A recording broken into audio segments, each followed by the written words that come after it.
laki-laki yang jomblo mudah-mudahan segera mendapatkan pendamping, amin ya robbal. Kiamat Thomas mas burung rapi ya ini wis tahun 2024 orang rapi yang golek teko ngomai wong wadone endi teko ngomai karena Kanjeng Nabi Adam juga seperti itu Pak, datang ke rumah perempuannya, datang ke perempuannya. Ketika Allah menciptakan Adam, Allah menciptakan Kanjeng Nabi Adam hidup di dalam surga sendirian. Kanjeng Nabi Adam itu kenikmatan surga yang tidak pernah bisa kita bayangkan, kenikmatan keindahan surga yang tidak pernah bisa kita lukiskan. Semuanya itu tidak berpengaruh kepada Adam. Kenapa? Karena Adam hidup seorang diri. Melamun Kanjeng Nabi Adam ya linggu, oh ya kayak orang-orang jomblo di sini nih lah. Ya Rabbal Alamin. Amin. Juga mudah-mudahan hajat Bapak Ahmad Mahmudi ini diridhoi oleh Allah Subhanahu wa taala dan tidak ada halangan suatu apapun. Amin ya Rabbal Alamin. Amin.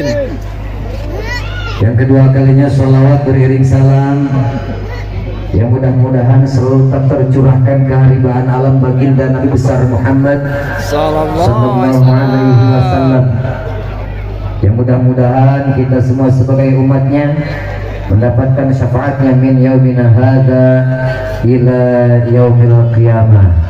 Amin ya rabbal alamin.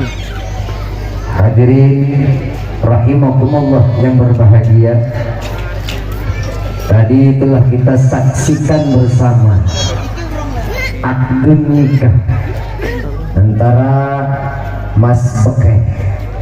Mas Beken ya tadi yang telah disahkan oleh seluruh yang menyaksikan. Mudah-mudahan dengan berjalannya akad nikah yang telah dilaksanakan tadi, kedua mempelai dijadikan keluarga yang sakinah, mawaddah, warahmah, tentrem, anteng bersama istri. Amin. Amin. Ya Rabbal Alamin. Karena itu adalah rumah tangga yang diidam-idamkan oleh seluruh manusia. Ketika kita berumah tangga, semuanya harapan kita menjadi keluarga yang sakinah, mawaddah, warahmah, anteng, tentrem, ayem, diiringi cinta dan kasih sayang di antara keluarganya. Betul Pak? Betul Bu? Pinginnya kita itu anteng, tentrem bersama suami. Bapak juga seperti itu Pak? Anteng, tentrem bersama istri. Anteng Bu? Kadang-kadang Pak, kadang-kadang. Ini yang jawab Pak Lurahnya. Pak Lurah katanya kadang-kadang. Istri ataupun dari mempelai putra, keduanya meridhoi pernikahan kedua mempelai. Karena ridho kedua orang tua inilah yang akan menghantarkan ridhonya Allah kepada kedua mempelai. Ridhollahi fi ridho walidain, suhtullahi fi suhti walidain. Ridhonya kedua orang tua itu yang akan menghantarkan ridhonya Allah, dan yang akan menghantarkan ridhonya Allah kepada kedua mempelai. Alhamdulillahirabbil alamin. Maka ketika pernikahan ini diridhai oleh kedua orang tuanya, diridhai oleh Allah Subhanahu wa taala, ini yang akan terjalin suatu rumah tangga yang sakinah, mawaddah, warahmah, yaitu adalah suatu rumah tangga yang kita harapkan semua. Amin. Karena Allah ridho. Kalau Allah udah ridho, apapun yang dia minta Allah kasih. Kenapa? Karena Allahnya ridho. Sakinah, mawaddah, warahmah mudah kita ucapkan, dalam kehidupan kita sehari-hari.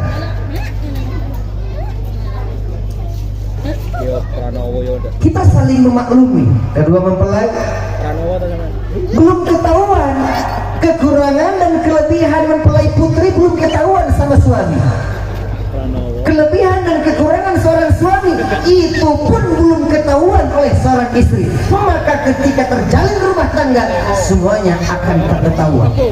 Kekurangan suami akan ketahuan, kekurangan istri akan ketahuan, kelebihan suami pun akan ketahuan, dan kelebihan istri pun akan ketahuan. Makanya kita harus saling memaklumi, dan kita harus saling meridhoi, dan kita harus saling melengkapi. Kita terima. Jangan hanya kita terima kelebihannya saja, namun kekurangannya tidak pernah kita terima. Kelebihan dan kekurangan seorang istri harus kita terima. Begitu pula kelebihan dan kekurangan seorang suami harus kita terima. Ini yang akan bisa menjalin keluarga yang sakinah mawaddah warahmah. Saya kira suami saya kayak apa, ternyata begitu udah rumah tangga, oh gini sifat suami saya. Kita terima. Saya kira istri saya kayak apa, akhlaknya bagus, kayak gini gitu. Ternyata begitu sudah rumah tangga, oh ternyata seperti ini. Ya kita terima. Rumahnya berbahaya. Tak tripancal. Maka dari itu saling melengkapi. Tripancal. Suami menerima kekurangan dan kelebihan seorang istri, begitu pula seorang istri harus menerima kekurangan dan kelebihan seorang suami. Masya Allah. Ini sampai ke kediaman Bapak Ahmad Mahmudi. Tadi sudah dinikahkan. Memang laki-laki itu harus seperti itu, Pak. Kalau ingin punya istri, ya harus datangi rumah seorang perempuan. Ya Bapak Kepala Desa juga nggak apa-apa kalau memang mau cari lagi, Pak ya. Kalau memang mau cari lagi, ya datangi, Pak. Boleh ronto, Pak. Sing second lah, Pak. Janda pirang. Ojo sing ori, Pak. Sing second wae, Pak. Boleh. Masya Allah. Maka mudah-mudahan mari kita doakan, Pak. Di sini banyak pemuda, bukan hanya seorang pemuda, bahkan mungkin banyak duda juga, ya. Kita doakan mudah-mudahan para pemuda-pemudi, para duda-duda, mudah-mudahan cepat punya istri. Amin. Ya Rabbal. Amin. Sing kenceng amin iki duduk. Sing kenceng amin iki pemuda. Benar, Pak? Karena pemuda itu kalau nggak punya istri, meskipun di rumahnya Pak Jero itu nongkrong, Pak Jero nongkrong di rumahnya mewah kayak apa, kalau nggak punya istri itu tetap dianggap miskin. Nih, apa Mas? Ini Pak Jero Fortuner nongkrong nang omahe, tapi ora duwe bojo. Amin. Miskin. Siapa yang mengatakan ini? Baginda Rasulullah Shallallahu Alaihi Wasallam. Karena kata baginda Rasul, miskinun. Rajulun laisa lahu imra'atun. Kata baginda Rasul, miskin.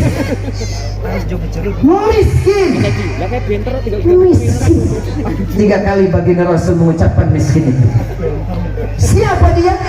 Rajulun laisa lahu imra'atun. Laki-laki yang enggak punya istri. Laki-laki yang enggak punya istri itu dianggap miskin, kata baginda Rasul. Sahabat bertanya, kata para sahabat, ya Rasulullah, walau kana ghaniyan, walaupun orang itu kaya raya, pajeronya nongkrong, Fortunernya nongkrong, sawahnya luas, kebunnya luas, usahanya oke, walaupun orang tersebut orang kaya di dunia, tapi nggak punya istri, tetap dianggap miskin. Siapa lu? Masya Allah. Begitu juga perempuan. Meskipun suksesnya kayak apa perempuan tersebut, kalau nggak punya suami miskinatun imra'atun laysat laha rajul. Miskin kata baginda Rasul, seorang perempuan yang tidak punya suami. Makanya kita doakan, mudah-mudahan yang jomblo-jomblo nih, baik dan jomblowati nih, perempuan-perempuan yang jomblo ataupun laki-laki yang jomblo, mudah-mudahan segera mendapatkan pendamping. Amin ya robbal.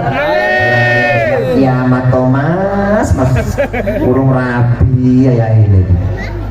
Wis tahun 2024 burung rapi yang golek teko omahe wong wadone endi teko nang omahe. Karena Kanjeng Nabi Adam juga seperti itu, Pak. Datang ke rumah perempuannya, datang ke perempuannya. Ketika Allah menciptakan Adam, Allah menciptakan Kanjeng Nabi Adam hidup di dalam surga sendirian. Kanjeng Nabi Adam itu kenikmatan surga yang tidak pernah bisa kita bayangkan, kenikmatan keindahan surga yang tidak pernah bisa kita lukiskan. Semuanya itu tidak berpengaruh kepada Adam. Kenapa? Karena Adam hidup seorang diri. Melamun Kanjeng Nabi Adam ya linggu. Oh ya, kayak orang-orang jomblo di sini nih lah. Kadang-kadang yang melamun mikirnya aku ya rapi orang. Kau urip ngene-ngene wae. Sopo jetuhi ngelamun. Kanjeng Nabi Adam juga seperti itu. Dia itu ngelamun, Pak. Makanya bainal yaqza wal manam, di antara tidur dan tidaknya Kanjeng Nabi Adam alaihi salam, Allah mengutus malaikat Jibril agar mengambil tulang rusuk Kanjeng Nabi Adam yang sebelah kiri. Lalu setelah diambil tulang rusuk tersebut, Allah jadikan dari tulang rusuk tersebut perempuan yang begitu cantik dan istimewa, yaitu adalah Siti Hawa. Keindahan, kecantikan, keelokan semuanya diberikan kepada Siti Hawa. Rasa rindu, rasa kangen semuanya diberikan kepada Kanjeng Nabi Adam alaihi salam. Makanya laki-laki kalau sudah merasa rindu kepada seorang perempuan, kadang-kadang gak kuat nahan. Benar? Benar, Mas? Benar. Benar ya? Kenapa? Karena rindu. Semuanya diberikan kepada Kanjeng Nabi Adam. Kecantikan, keindahan dan keelokan semuanya diberikan kepada Siti Hawa oleh Allah Subhanahu wa taala. Makanya kalau laki-laki sudah memandang perempuan, hati-hati. 10 menit, 10 detik kamu enggak ngedip, hati-hati. Kedip-kedip terus, Mas. Perempuan bisa menggoda, Pak. Hati-hati. Banyak orang yang hancur rumah tangganya. Kenapa? Karena orang kedua itu siapa? Perempuan. Ketiganya setan. Setan gitu. Masa setan katanya? Waduh, bahaya ini. Pelakor. Perebut laki orang gitu. Makanya hati-hati. Sama perempuan itu bisa kalah. Makanya perempuan itu diibaratkan sebuah kelingking, laki-laki diibaratkan sebuah jempol. Walaupun kayak gimana gedenya, sama perempuan kadang-kadang kalah. Contohnya Pak Lurah pengen punya istri baru, takut sama istri. Ngatek. Bener, Pak? Merosting Pak Lurah langsung ngatek deh. Pak Yai. Jempol kalau suwi ketemu kelingking, kalah nggak jempol? Kalah. Masya Allah. Kanjeng Nabi Adam, Pak. Kanjeng Nabi Adam digoda oleh iblis agar memakan buah khuldi. Enggak tergoda Kanjeng Nabi Adam. Akhirnya bagaimana? Iblis ini cari solusi.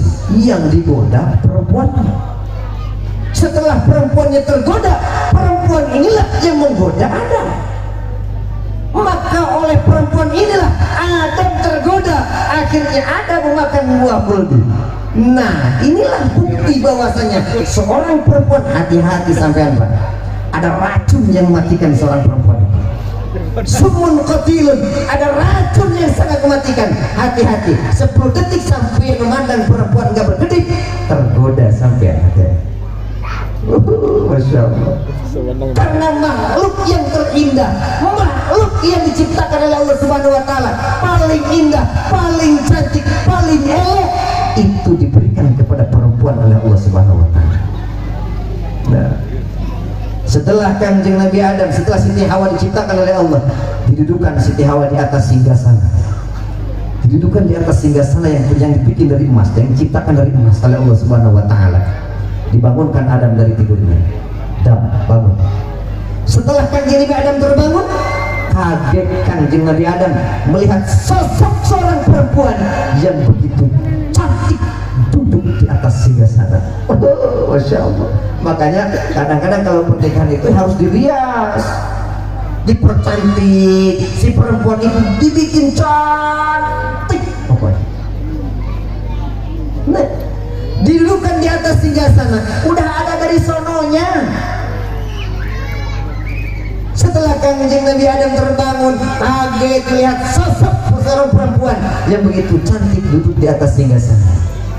Bertanyalah Kanjeng Nabi Adam, man anti waliman anti, siapa engkau dan untuk siapakah engkau diciptakan?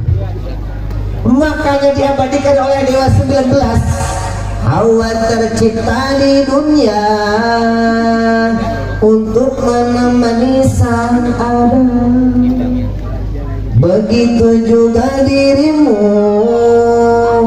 tercipta untuk teman. Anti waliman anti, kata Adam, siapa engkau dan untuk siapakah engkau diciptakan oleh Allah Subhanahu Wa Taala? Lalu bagaimana kata Siti Hawa? Khalaqanillahu li ajlika ya Adam. Wahai Adam, Allah menciptakanku itu karena engkau ya Adam. Lalu bagaimana kata Kanjeng Nabi Adam? Kalau memang Allah menciptakan engkau untuk menemani aku, ini kemana? Kata Kanjeng Nabi Adam. Lalu bagaimana kata Siti Hawa? Bal anta ya Adam. Bukan aku yang harus datang mendatangimu ya Adam, tapi engkau yang harus datang mendatangiku ya Adam. Famin zalikal waqti jarat yang ada terjadi hadir rajuli al-mar'ah. Pada waktu itulah, pada kisah Kanjeng Nabi Adam alaihissalam inilah berjalan suatu adat bahwasanya laki-laki yang harus datang mendatangi perempuan. Laki-laki yang harus datang mendatangi perempuan kalau memang pengen punya pendamping hidup.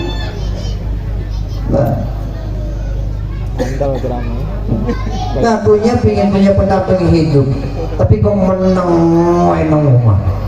You metu apa lo? Metu cari. Setelah itu Kanjeng Nabi Adam ngajak kenalan. Waroda ayyamuda yadahu ila Hawa. Kanjeng Nabi Adam mengajak kenalan, memanjangkan tangannya, menyalurkan tangannya kepada Hawa. Lalu bagaimana terdengar suara tanpa rupa? Ada hati, suara tanpa rupa. Ya Adam, amsik. Wahai Adam, tahan. Jangan pegang-pegang dulu. Jangan main bawa aja. Karena berkumpulnya kamu, berjabat tangannya kamu, la tahillu illa bisrafati wa nikah, itu belum halal ya Adam, melainkan harus ada mas kawin dan ada akad pernikahan. Maka berjalanlah dari kisah Kanjeng Nabi Adam tersebut adanya mas kawin dan adanya akad nikah. Nah, kalau memang kita udah punya calon pendamping hidup, sebelum akad nikah dilaksanakan, ya jangan dipegang-pegang dulu, jangan main bawa-bawa aja, karena itu belum halal semuanya, terkecuali sudah ada akad nikah, baru itu halal. Hadirin rahimakumullah yang berbahagia. Secara kita lihat akad nikah itu kayaknya enak Pak ya. Enak kayaknya akad nikah itu tentang. Tapi untuk kehidupan kedepannya, suami sekarang Mas Beken sekarang sudah diamanati oleh Allah Subhanahu wa taala, sudah diamanati oleh baginda Rasulullah sallallahu alaihi wasallam berupa sosok seorang istri. Maka jagalah amanah dari Allah Subhanahu wa taala ini, jangan sampai engkau sia-siakan amanah dari Allah Subhanahu wa taala. Karena ini amanah. Takut kepada Allah yang telah menitipkan seorang istri kepada seorang suami. Karena kata baginda Rasulullah sallallahu alaihi wasallam, Allah fin nisa. Ai ittaqullah, takutlah engkau kepada Allah fin nisa'i, di dalam masalah seorang istri. Kenapa? Fa innahunna amanatun indak. Karena seorang istri merupakan amanah yang dititipkan kepada seorang suami. Faman lam ya'mur imra'atahu bis shalah wa lam yu'allimha faqad khana Allah wa rasulah. Maka barang siapa seorang suami yang tidak memerintahkan istrinya agar melaksanakan sholat, seorang suami yang tidak pernah mendidik seorang istrinya, maka sungguhnya seorang suami yang seperti itu faqad khana Allah wa rasulah, seorang suami yang seperti itu seorang suami yang telah berkhianat kepada Allah dan berkhianat kepada Rasulullah sallallahu alaihi wasallam. Kenapa? Karena telah menyia-nyiakan amanah dari Allah Subhanahu wa taala. Lain berat Pak, berat. Amanah dari Allah Subhanahu wa taala, jaga amanah dari Allah Subhanahu wa taala. Didik istri kita, perintahkan istri kita agar istri kita mau melaksanakan ibadah kepada Allah Subhanahu wa taala. Itulah yang akan terjalin keluarga yang sakinah mawaddah warahmah. Hadirin rahimakumullah yang berbahagia. Beban karena amanah untuk seorang suami. Makanya wajar ketika seorang suami tidak menjaga amanahnya, nanti di akhirat kata baginda Rasul, siapa yang akan menggantungi seorang suami? Istri dan anak-anak. Lalu apa yang dikatakan oleh istri dan anak-anaknya? Kata istri dan anak-anaknya kepada Allah Subhanahu wa taala, ya Allah, khudh lana haqqana min hadzal rajul. Ya Allah, ambilkan hak kami dari laki-laki tersebut. Berat ternyata, berat. Hadirin rahimakumullah yang berbahagia. Ingat, istri merupakan amanah yang dititipkan oleh Allah Subhanahu wa taala kepada seorang suami. Jaga amanah tersebut. Namun istri juga hati-hati. Hati-hati. Jaga hak seorang suami. Ketika suami memerintahkan sholat, nurut. Bu, pengen melebus warga Bu, pengen siap melaksanakan syaratnya Bu, siap. Ingat kata baginda Rasul, apabila seorang istri pengen masuk surga, seluruh pintu surga akan terbuka untuk seorang istri. Ingat kata baginda Rasul, imra'atun idza shalat khamsaha, seorang perempuan ketika sholat 5 waktu dia laksanakan, sholat 5 waktunya dia laksanakan. Kebetulan ini adalah bulan Rajab, bulan di Isra yang dimi'rajkannya oleh baginda Rasulullah oleh Allah Subhanahu wa taala. Baginda Rasul di Isra dimi'rajkan oleh Allah pada bertepatan pada bulan Rajab ini.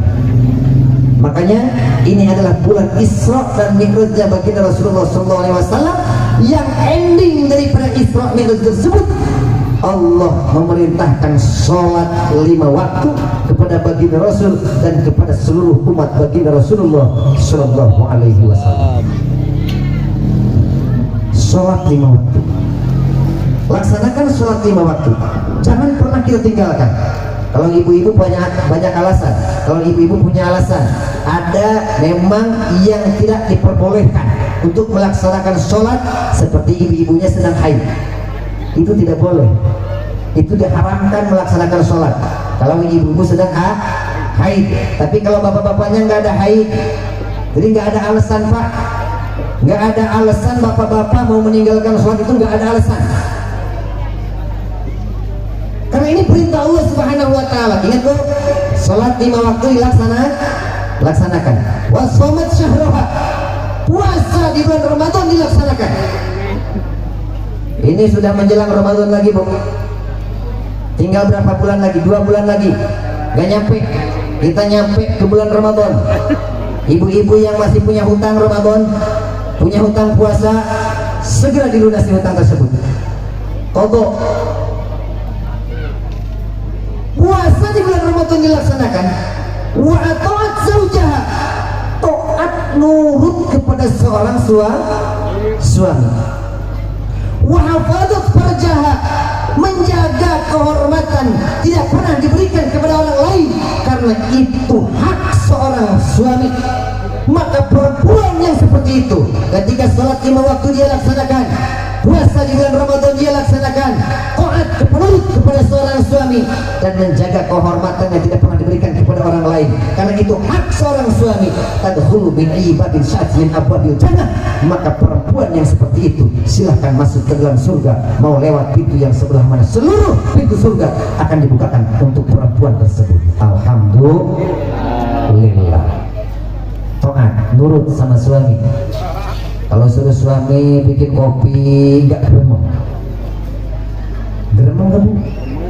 Jung gawe dhewe to mas kae kopi nenek, gula nenek, banyu nenek. Biasanya lah ngono guyu.